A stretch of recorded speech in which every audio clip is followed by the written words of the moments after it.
All right, it's time for another quickie with Dantron. This time I'm going to be talking about mapping GameCube controllers into the actual GameCube emulator using the GameCube UI out of the settings wheel for the Manhattan project. I am rolling an adapter.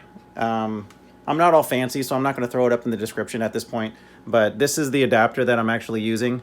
It's just a simple adapter that I got off of Amazon, which is just yeah, I mean, you just search GameCube controller to PC adapter and you're going to find that.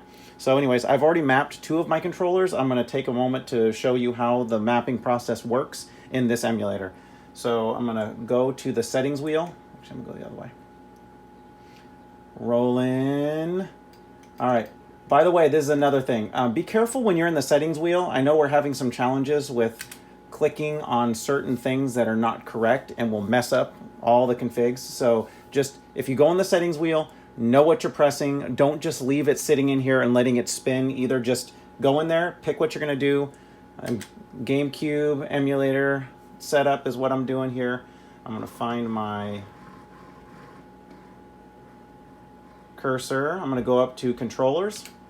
Okay, so port 1, port 2 are the two ports on the GameCube itself, the console, right? So you got ports 1, 2, 3, and 4. So I've already mapped port 1 and 2. I'm going to go to port 3, and I'm going to configure my third controller.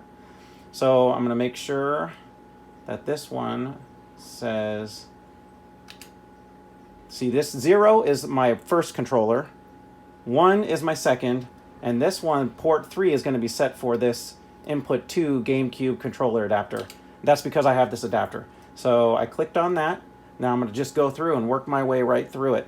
So just kind of do it here. So I'm going to click this, and I'm going to click the A, and it showed it as button 1. I'm going to scroll down, click B, click X, click Y, click Z, click Start. D-pads, simple, up, down, left, right. Then I'm going to go to, for calibrating the analogs, you actually have to set the up and downs before you can calibrate it. So you got to go my up on my left joystick. I'm going to click that one. I'm going to click up on it. Then I'm going to go click down, click left. I know my left and rights. Click right. And now I'm going to go to calibrate just to kind of set it. I don't know if you can quite see it on there. You should be able to, yeah. So then you go to all the outside. Then you're just going to click into finish calibration. Now I'm going to go over to the C button. Actually, okay, I'm going to go to dead zone because some of these are a little more wore out. I usually like to default mine at dead zone 5%. That's just if you don't do that, then you're probably going to come back and find, like, why is it drifting? Because that's what the dead zone is, getting rid of the drift area. So then I'm going to go calibrate on this one. Oops, I can't calibrate. That's right, because I just told you what we need to do first. We need to click up on it so it knows, oh, there's the control stick. I'm going to click down. I'm going to click left. I'm going to click right.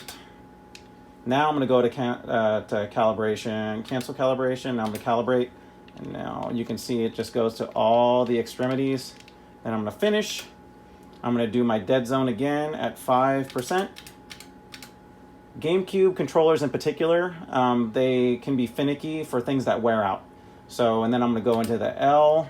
I'm going to click this one. That's the full click, is the first two, the L and R. I'll click the R, full click. Now I'm going to adjust the analogs. These are a little, this is a little more involved on getting this stuff to work exactly right. So I've messed with it a bit, so I'm kind of giving you the Cliff's Notes version. So the analog is just the slow pull on it. So we're going to click the analog, we're going to do the slow pull.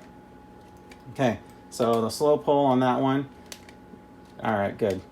Okay, now we're going to go to right, and I'm going to do the slow pull on there. Now you'll notice, see how it's like they're staying on partially? That's because they're slightly wore out. So now I'm going to go and adjust the dead zone on there. I'm going to adjust it up. And you'll see this kind of, I don't know if you can quite see it, but there's like a grayed out kind of blocked area that starts to fill. And you want to make sure that when the red comes back, it's beyond that. So I want to go a little bit more, probably 9%. So because of this controller, I'm going to have to go back to 9% for the right analog. And still make sure that the R clicks good, the L clicks good. We're not getting something weird there. All right.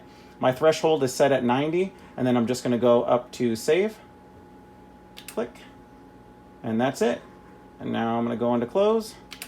And you should be good to go. And then for the fourth controller, just do the same thing. You're going to go to configure port 4, and then you're going to choose your, let me just do it real quick. Controller port 4, you're going to go into here. You're going to go down to, on mine, remember it's the fourth controller, which is the 3, the direct input 3. And then that's all you got to do. Go through the same exact thing that we had just gone through. All right, later.